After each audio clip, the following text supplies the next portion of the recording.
Bozorda savdo yo'q, odamlarda pul yo'q deydi-da. Men ishonmayman buna. Agarda odamlarda pul bo'lmaganda, marketplace'lar yillar davomida faqat o'sishga ega bo'lmagan bo'lar edi. Muammo pulda emas, muammo siz hali 2020-yilni sotuv metodida o'tirganingizda bo'lishi mumkin. Yaqindagina xonam uchun lyustra qidirdim.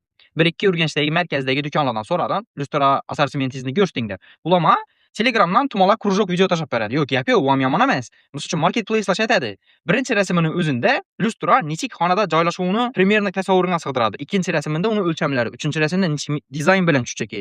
Keyingi ma'lumotlari, funksiya, narx, odamlarning boshqa sharhi hammasi bir yerda bo'ladi. Ko'pchilik bozorchilar yo'q, bo'lishi mumkin emas deb yurgan vajdan ham odamlar o'sha uzum marketdan sotib olishni boshladi-da. Odamlarda pul qashdi, bozorda odam yo'q, savdo yo'q deb o'tirgan biznesmenlar ozgina mishleniyani o'zgartiringlar. Sotuv psixologiyasi o'zgargan. 2026-yilda avvalgi metod bilan endi narsa sotib olmaysizlar. Shu sababli men ham o'zimni lyustramni uzum marketdan zakaz etdim-da. Agar nov biznes etishingizdan qat'iy nazar, siz o'zingiz mahsulotingizni mijoza vizualizatsiya etib berolmas ekansiz, sizni mijozingiz bo'lmaydi deb yonaman. Olayotgan narsasini mijoz tasavvur qilib bilsa bo'ldi, siz sotasiz.